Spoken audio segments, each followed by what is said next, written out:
Hey guys, Eric here from Produce Like a Pro. Warren is on his way back from holiday, and normally we would have a Fact Friday today. Instead, we're going to have an excerpt from David Gnozzi of MixbusTV. In this excerpt, he's going to be showing you recording guitars. Hope you enjoy.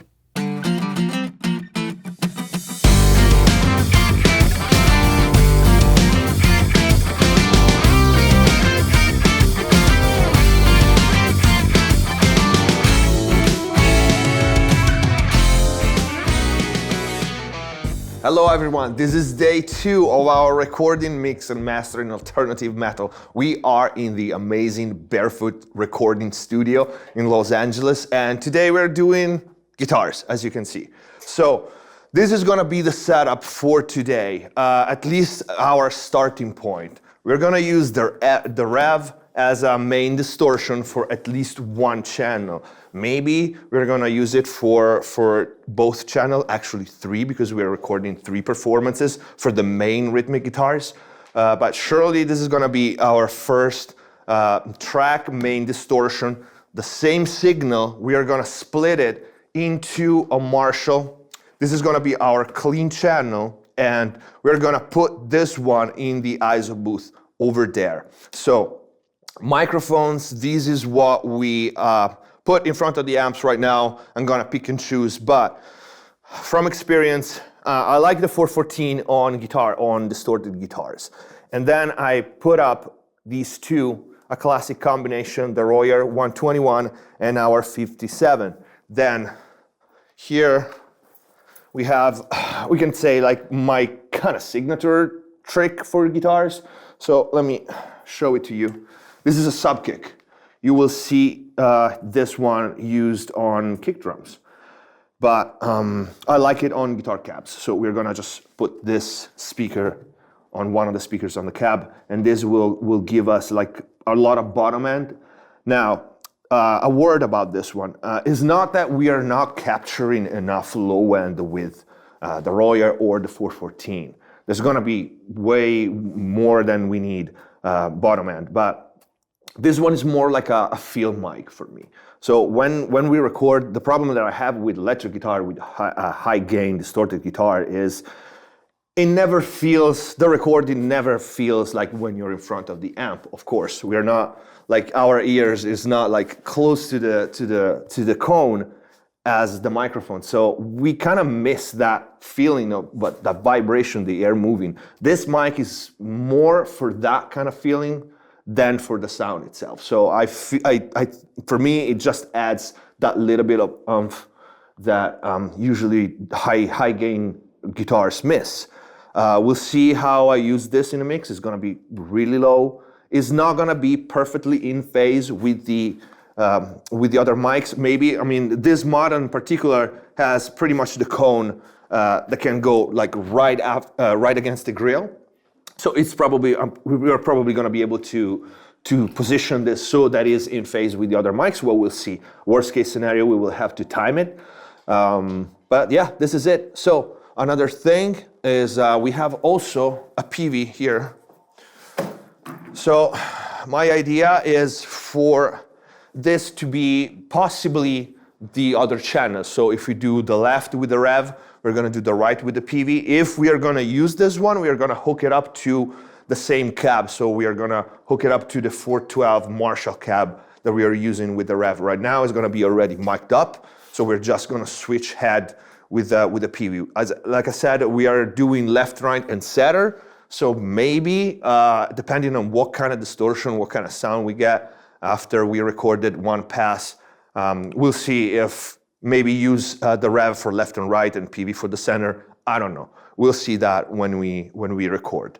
So the clean amp that we're gonna put in the ISO booth, I'm just gonna put 187 on it, and that's gonna be it. I'm not gonna change the clean amp. The reason because I'm recording a clean amp is because having the same part with a clean amp, it just helps with the articulation. High gain distorted guitars usually tend to be a little mushy, but the clean amp will help with articulation, will help with listening to pick up what the guitar players are actually doing.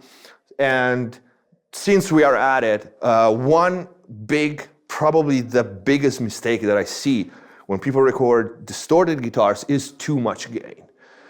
So when you start layering guitars, in this case, we're gonna have 4 mics, 3 performances, and high gain amps. So you understand that this starts to add up.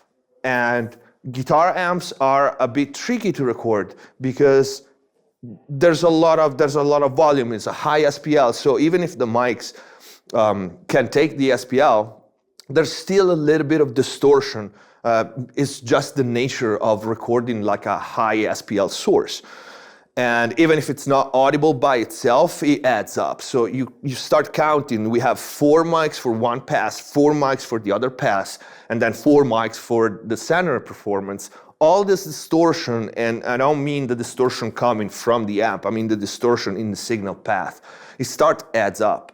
And even not counting that, it's just even when you start and you set up the amp, you tend to want the distortion that you want to hear in the final product. Most likely you need a lot less gain because you're gonna do 2-3 passes. So that kind of distortion adds up.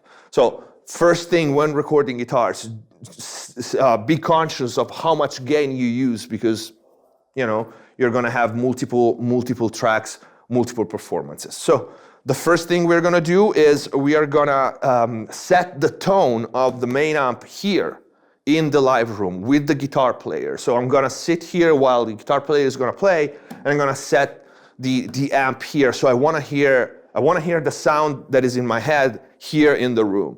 Then we'll bring the head in the control room and we position the mics and we'll try to replicate what I hear in the room on tape. Let's do it. Barefoot Recording Studio, Los Angeles. We are here in the control room in front of the absolutely amazing, stunning UTA custom console.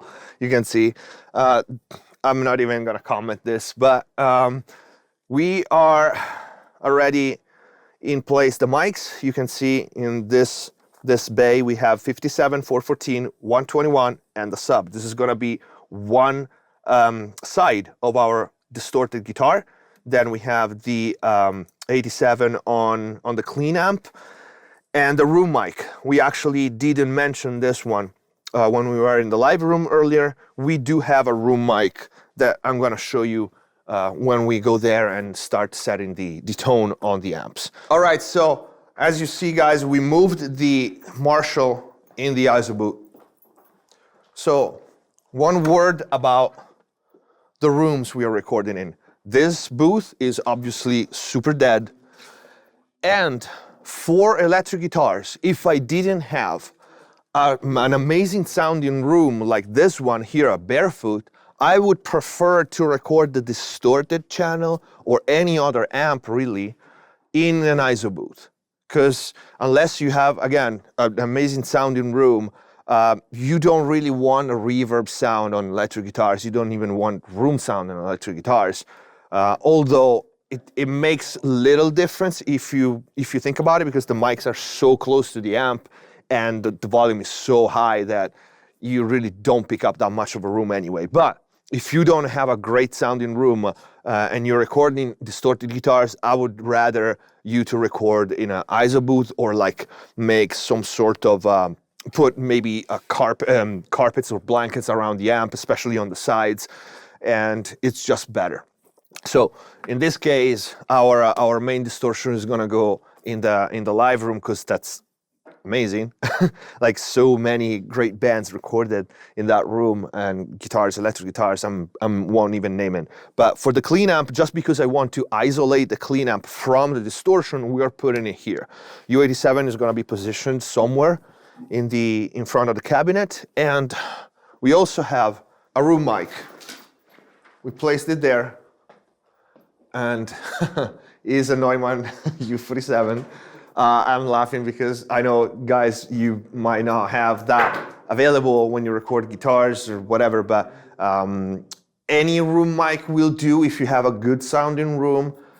Probably I'm not gonna use this in the mix, at least for the main rhythmic guitars, but it can be useful for, I don't know, melody parts or overdubs, something like that. it's good to have it. We can have it in this case. So we're gonna record it. As you can see, we put a gobo in front of it because what we want from this mic is not a direct sound.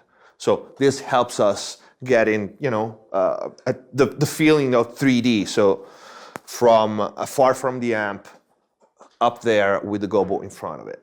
All right, so the signal is going to go from his guitar into a MPDI4, a UTA product. That's our DI, and then we split out of that to our reamp boxes. It's like it's the DI. Basically, we're just send the DI from the Pro Tools. You made that, didn't you? We made these. Yeah, it's a UTA design. So this is, of course, so we can run both amps, clean and distorted, and get the DI into Pro Tools.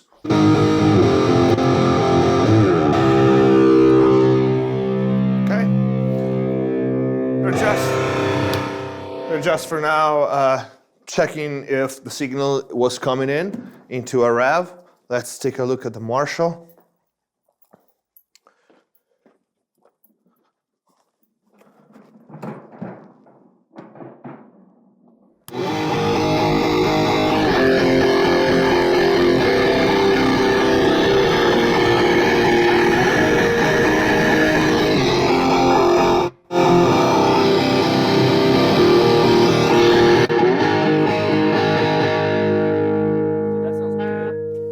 Yeah, that's what I'm thinking.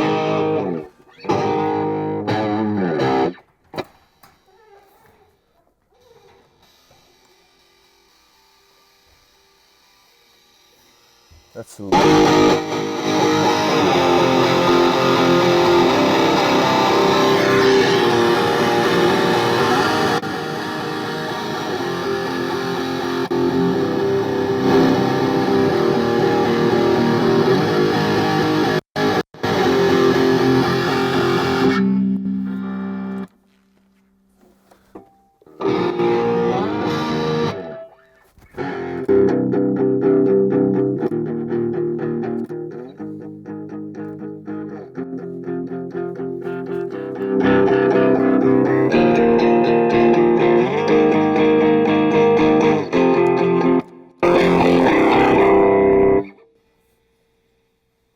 keep playing, keep playing.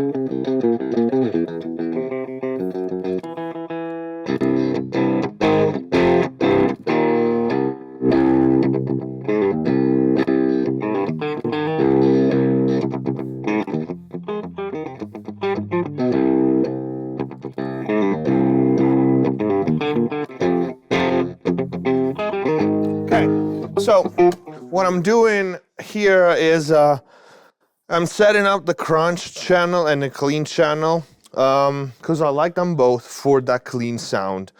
I also like how the distortion sounds on this amp now that I'm setting it up. So we might end up using the Marshall as a second channel for the distortion and maybe just use for one pass the Marshall as clean, the rev as distortion, and the other way around for the left side.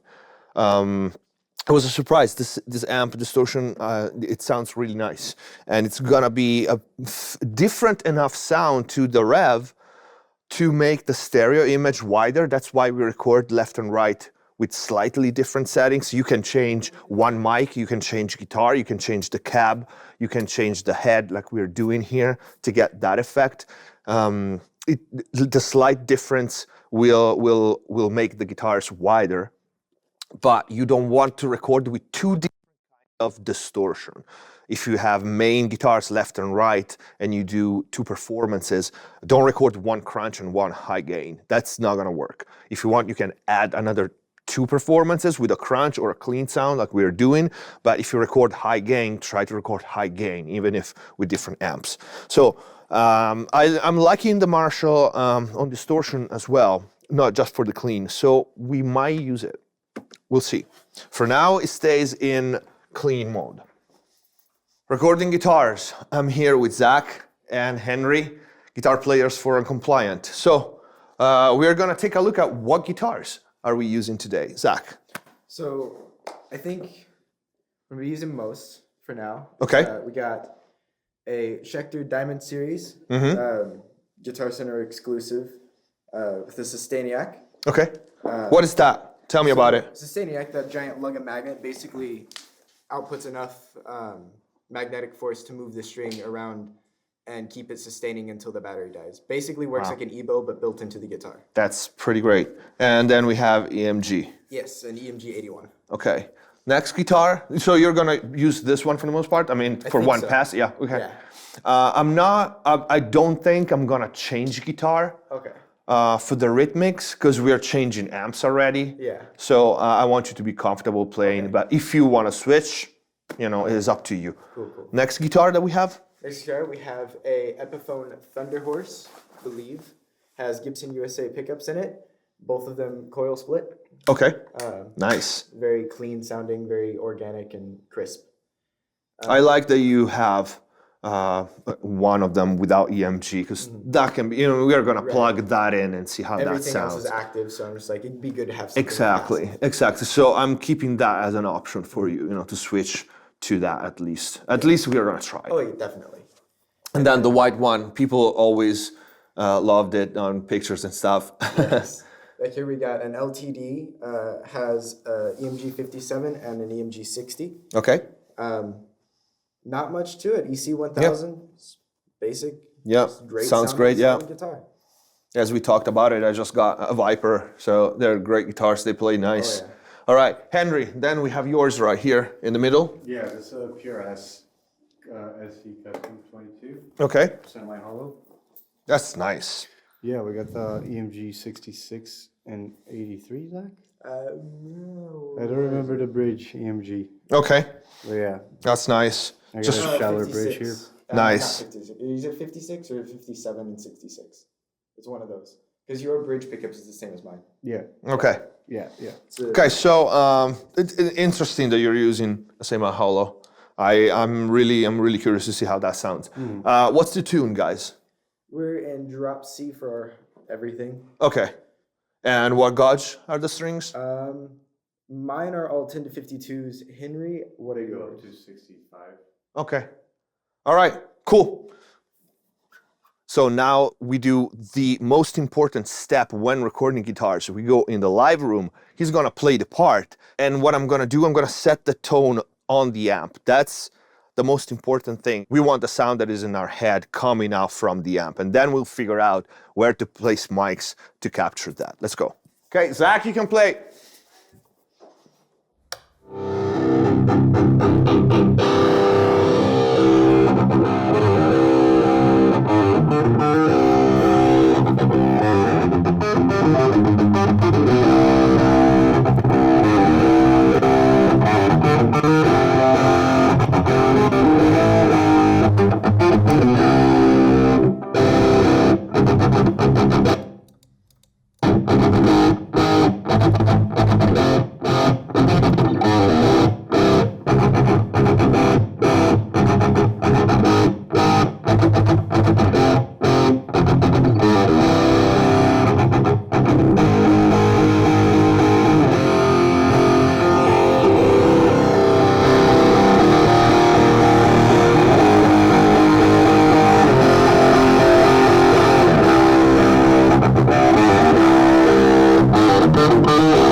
Okay, for now, one thing that I want to try is I want to try one pedal between his guitar and the amp. So the tone from the rev, I like it very much. What I want to try is I brought a couple of pedals with me from my collection. So we have the usual Tube Screamer, which is probably going to be a winner. That's my experience telling me. We have an Ultimate Drive, which is basically an OCD clone pedal. We have my custom-made old hug from Cold Pedal. And then we have the Rat. Now this Rat is pretty nice because it has both chips inside. The vintage one and the turbo, the modern version of it, is a really nice pedal. So let's start with the tone that we got at the beginning with this, and let's insert one of the pedals and see how that sounds.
Okay, so I do like 1, 2, and 3. Whole hog probably being my favorite. The TS works well. I don't like the Rat for this kind of sound. We are good to go. I would probably try 1 and 2 on the first pass to pick one of the two for one side, and the whole hog is most likely gonna be in one of the takes. So. Play again, Zach.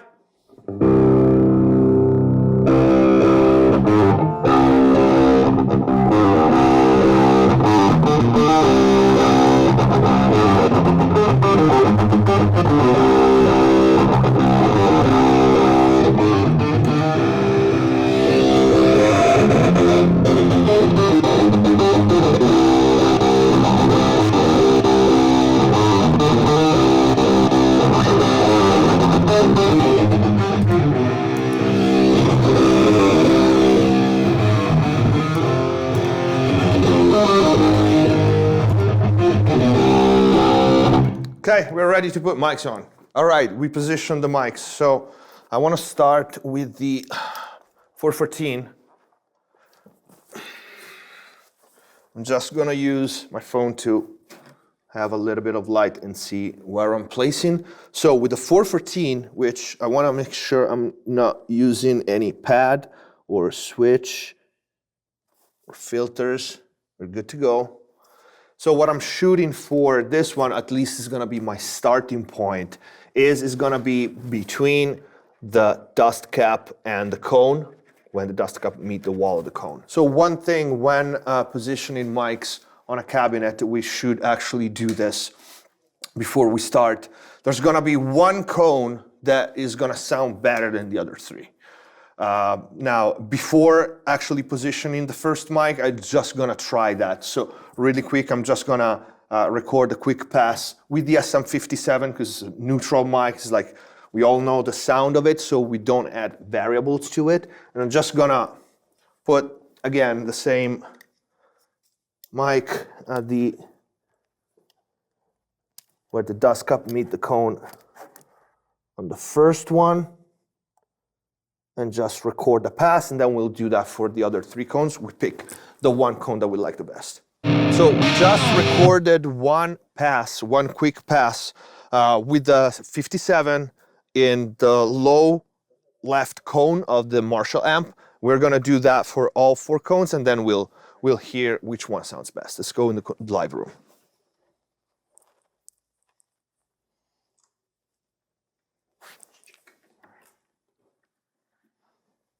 Got it? We got the second cone. Of course, it's just right about to touch the grill. We don't want to touch the grill. Let's see how that cone sounds. Zach, please play the part again.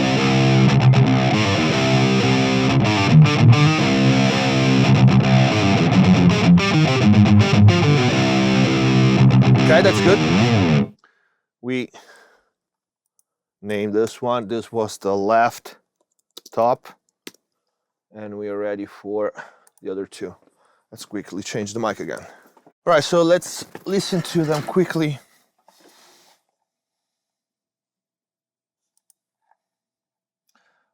Of course, we have soloed the 57 right now. We don't care about all the other mics.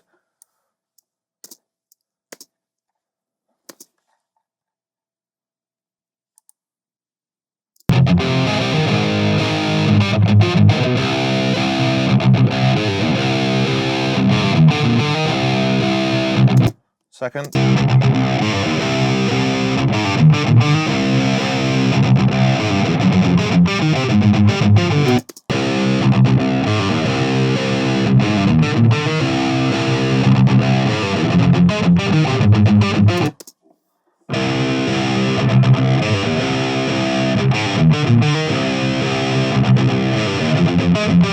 I like 1 and 2.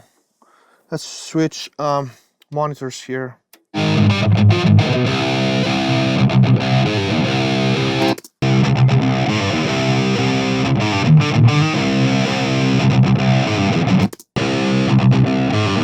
Third is weak as the third is very weak.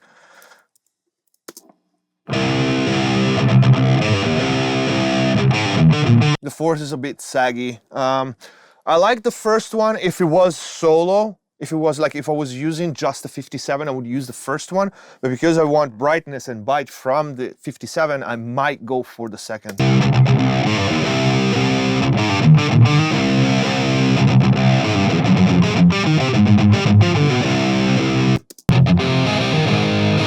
Nope, is the first one. So the first one is bottom left. So we can actually delete all this because we don't need them. And bottom left is gonna be our winner. Let's go position all the mics. Because I want bite from this mic, I'm just going to position it slightly towards the center, more toward the center than I was positioning it before. It's probably gonna be about the same sound, well balanced overall, but just a little more bite, which is what I want from the 57. So, as we said before, I really like the 414 on guitars. And this one in particular is gonna sound amazing. So, let's try to position this one. All right, so the capsule is basically, again, 3/4 inside the dust cap. And from here, I'm just gonna go a little higher than this, just in between where we were before and now. Make sure that we are positioned parallel to the cone, not too close. We are trying to match distance between these 3 mics from the grill. The 414 is a bit closer than the others. We should be right about there. So the Royer might go a little lower. Positioning microphones on guitars is really a matter of quarter of inches. So this is gonna be my starting point. And from here, we'll see if we need to move them. Let's position the sub kick as well, which I'm just gonna put this one here. This mic, like I said, I'm not looking for a sound. We're not recording pretty here. We're recording rock metal guitars. So what I need from this mic is just the oomph. It's just the air moving. So we're not gonna be too fancy with it. Just position it as close as possible to the cone, matching the actual cone, the height, as much as we can. Again, this is probably not gonna be in phase with the other two, or maybe I'm really good and it's gonna be. I'm kidding, of course. Maybe we're lucky and it's gonna be. We'll see. We can start listening now.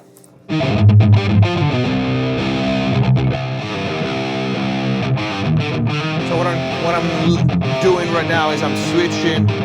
I'm just isolating SM57 and 414, switching phase to see where we are.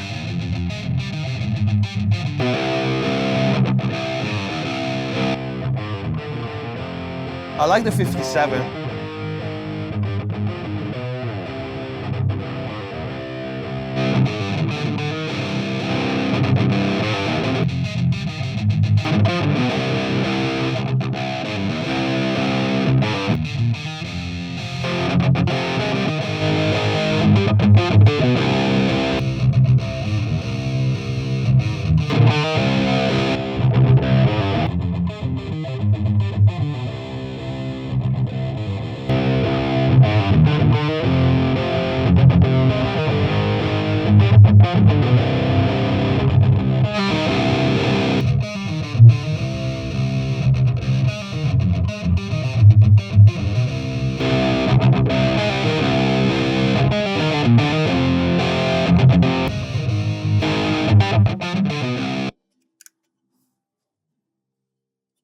This is our sub kick.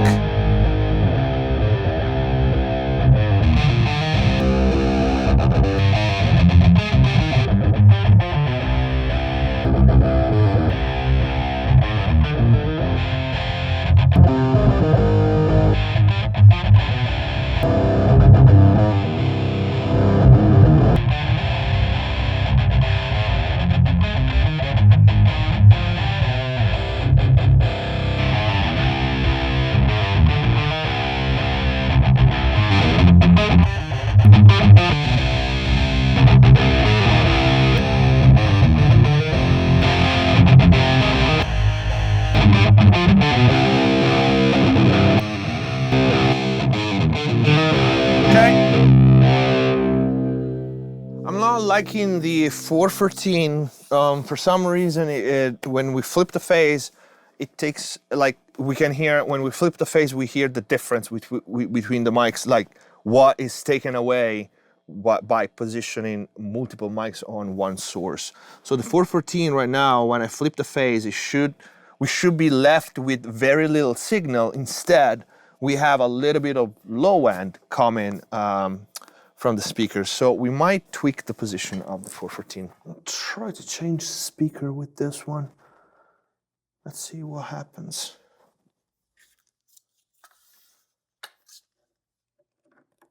So the good thing about this mic positioning is the 57 is sounding really good.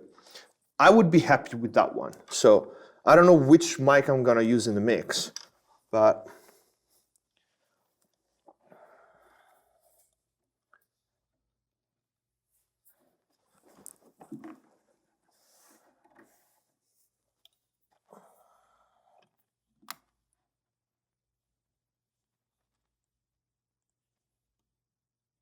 there's also a fairly dark sound coming in. So I might wanna tweak the treble mid a little bit from the amp.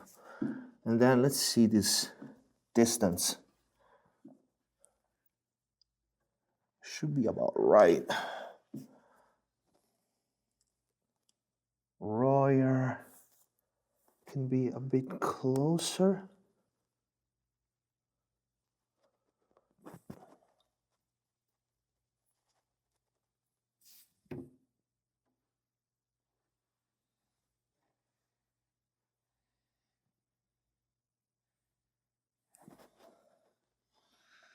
And this one might be too close. All right, let's go back in the control room.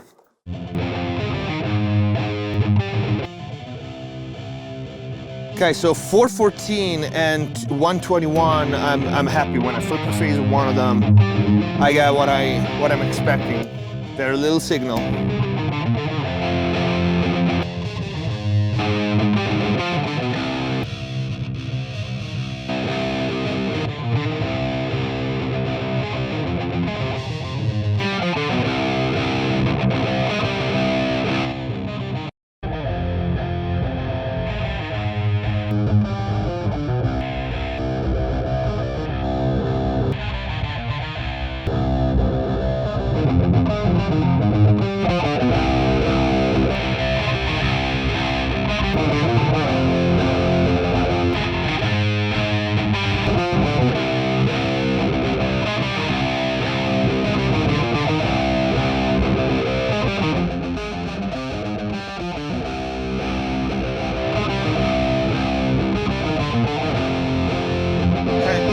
Almost good. I want more mids from the Royer and then we're good.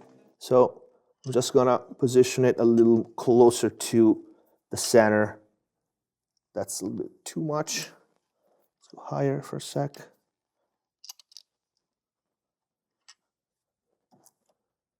Yeah, we should be good.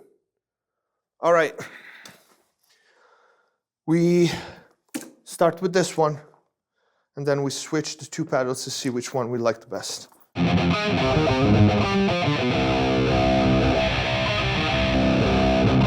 Okay. Could you mute the tube screamer and turn on the next one, okay. the ultimate driver? Yeah. Play the part for me.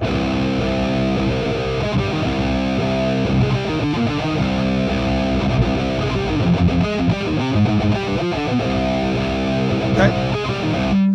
No, I like the tube screamer better. It's got this tube reel at the top, so let's record the first pass with the tube screamer, and let's position really quick the mic on the clean amp. We have a small issue with the U87. We are ready to go, so we're just gonna switch the U87 with the Bach. What model is that? This is a prototype model. Okay. That was given to Eric. So. All right. So yeah. These are the nice things that happen when you record barefoot recording in Eric Valentine's studio. So we have a prototype from Bach. It's gonna be our clean mic. We're gonna plug the Bach in. As again, we see. Just in case, I mean, I don't know the mic, so I want to make sure, you know, the capsule is where it's supposed to be, because it's a prototype, you never know. So, just put it about where the U87 was. So to get a somewhat balanced sound, we shoot for that sweet spot between dust cap and cone. Maybe a little more towards the edge of the cone, because I don't need brilliance from this one. Okay, let's go.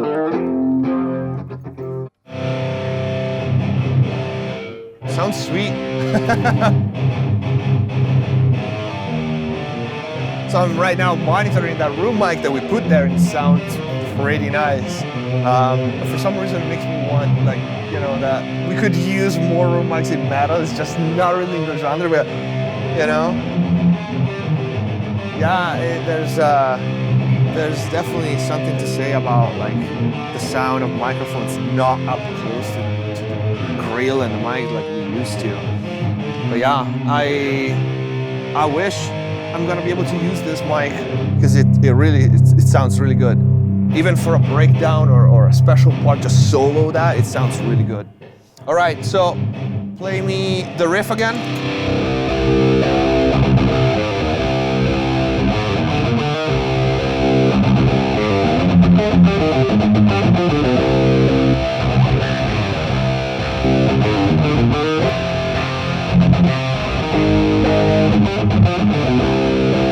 So what we're gonna do, I'm gonna try to understand if they perform better with the headphones or go in with the speakers.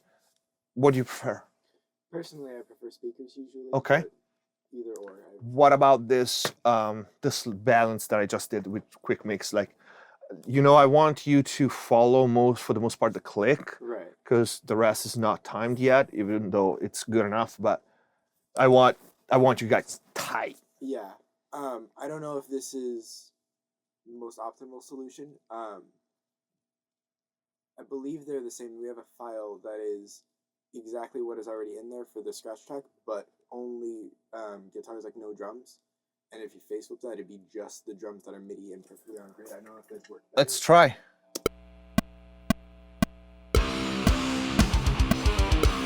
Right now it's just scratch track and click. What you want?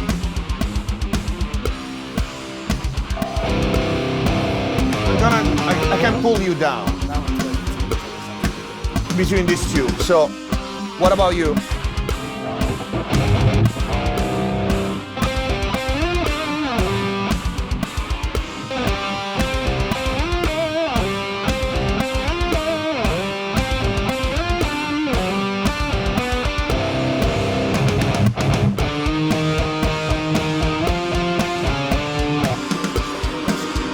Last few.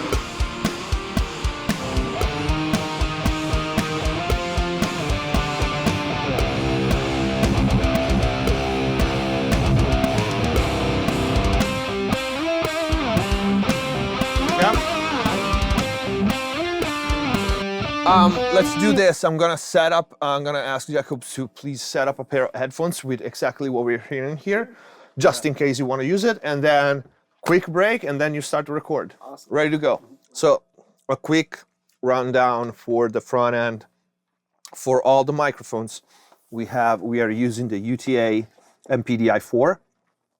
This is our DI that goes straight into Pro Tools, and in the live room we have more of these, and each mic is gonna go into one of these amazing preamps, and back here in the console. Ready to track? Yes.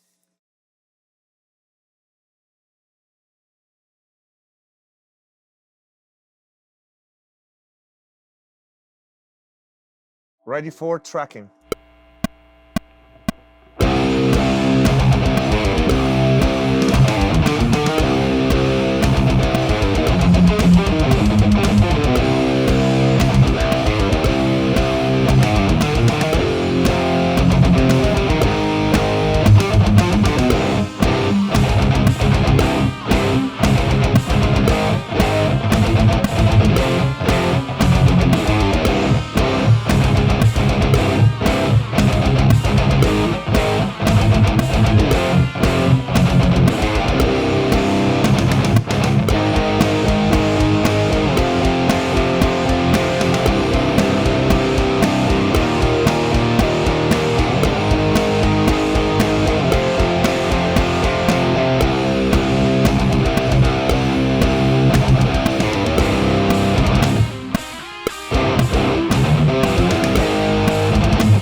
That was good.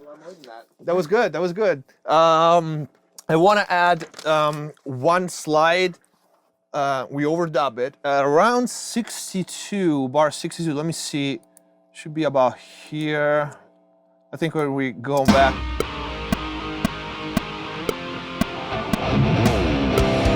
Yeah. All right. I was thinking about doing that, but I was like, Yeah, no. You did good. So we are gonna overdub that. All right. Okay. So because we are gonna do 2 sounds at least, left and right, I would say we do at least another 2 passes of this. With the way you play, I'm gonna be good. You're tight. thank you. Yeah. So, this performance would be good already.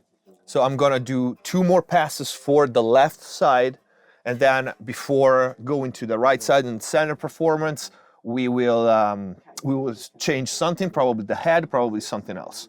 Okay, so left side is done. What I'm gonna try to do now is to switch amp for the right side. I'm gonna try to use the PV.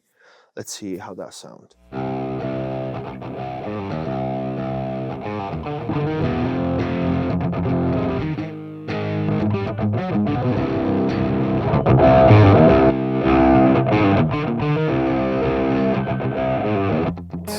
PV is mean as fuck, man.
Zach, so please play me like stop and goes, like bum bum dun dun dun dun dun dun bum.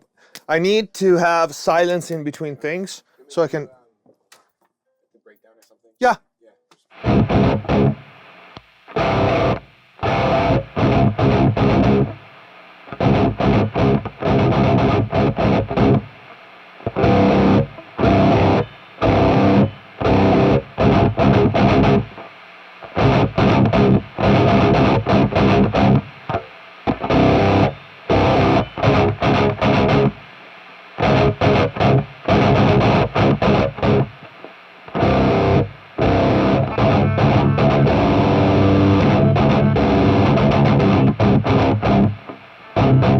Just I don't want to lose articulation. I don't want to lose definition with too much distortion, like we said.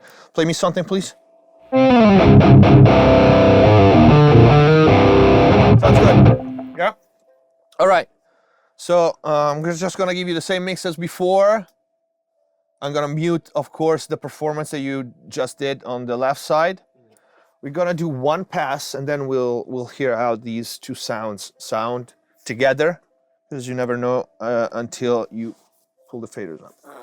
Do we do the different other part that's like the octave, like subtle differences, or this exact same thing? I would do the exact same thing, Okay. and then maybe in the second pass we do that. Okay. Or we can just use the variations for the center. Or that. So although we are done with the left side, sorry, we changed the amp. We are using the PV as a head on the same cabinet, same microphones. We are coming out of the PV a little hotter than with the Rev. That's what we needed to get the sound right. So we just turn all the preamps in the live room, all the front end, 1 notch down. It's good that these preamps are stepped, So we have a reference point, just in case we need to go back to the rev, because the sound will not work as we imagine when we actually pan and listen to it. At least we have a reference point. We don't have to ballpark it. We have just one notch each channel, because we were coming into Pro Tools a little harder. Ready, Zach? I believe so.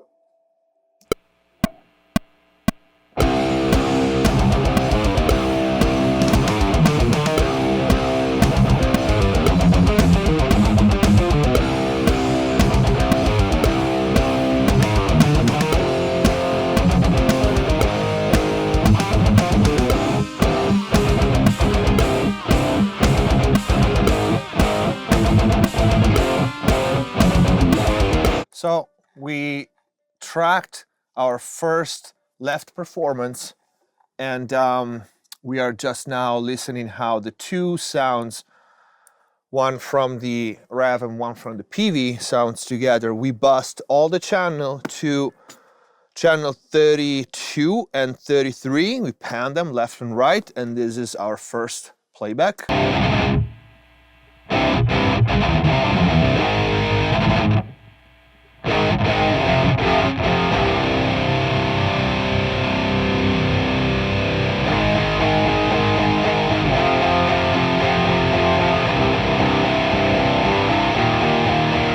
Let's hear the breakdown.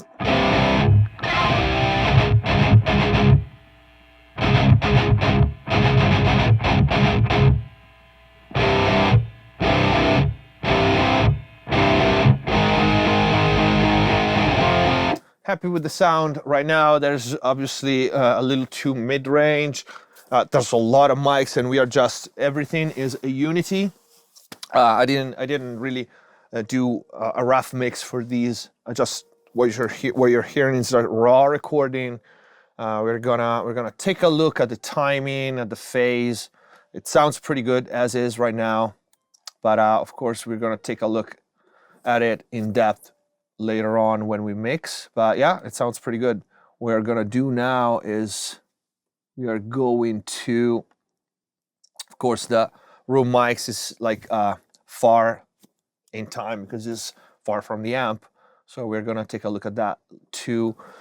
And so now we do a second pass for the left performance, and then we figure out the center guitar, which is probably gonna be a variation of either the rev or the PV. I don't feel like bringing the Marshall in for a third performance, to be honest, because that's gonna change my clean guitar sound, and we have enough options here between pedals and heads to make a third variation for the sound that we have. I might go back to the rev and do the center performance with that, just with different settings. Ready to go?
Could you switch between these two? Like this one or this one, and see which one we like the best? Okay, now we are muted. Yep, let's go back to the control room.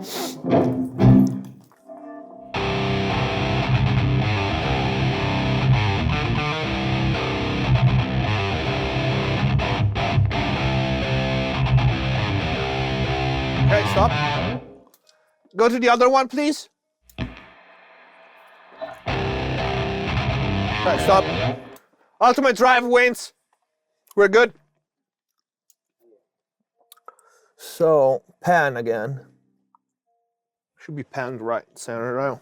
Right now. Give me one chord. Okay, good. So I'm gonna mute the room mic for this. So for the third performance, we went back to the rev. We left everything as it was, but we put different pedals in it. So the first pass we did it with the TS, with the Ibanez Tube Screamer. This one we are doing it with the Ultimate Drive, which is the OCD clone pedal. And we are using the same guitar, everything. Double check the tune.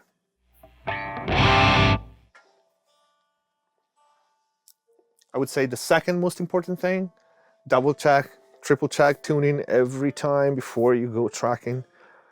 And the guys, of course, had all their instrument in check days before getting in studio, strings, setup, everything. So every time you put your foot in a studio, just be prepared. Same mix as before, center track.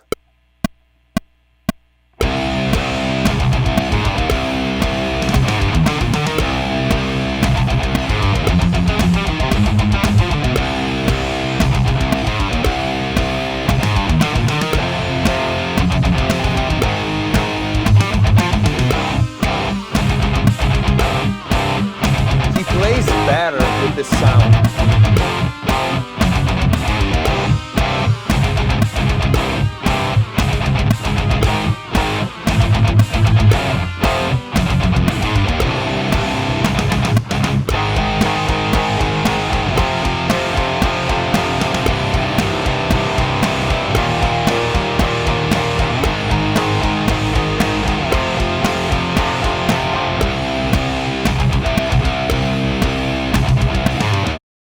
All right, so it's time for the lead guitars, and of course, we have a different player, different guitar. We thought about changing sound, but to be honest, we were all agreeing on the fact that this sound pretty good. Again, it's different by nature because we have a different guitar. We actually have a semi-hollow PRS, right? Yes. Yep. It's a custom tune. It sounds really good, actually, especially even for a solo sound. And we have so many options with the setup. We have such a, if you want to call it, complicated setup. We have DI, we have the clean amp, we have the main distortion. So no matter what, I'm not gonna have problems changing or getting a sound out of it. We like the sound, so we're going for this. We are still on the Rev Marshall cab, 1960 vintage, and we got the pedal on. So time for recording. You ready? Do you want me to give you the track from the beginning, or you have a special spots that? Let's do it from the beginning first. Okay.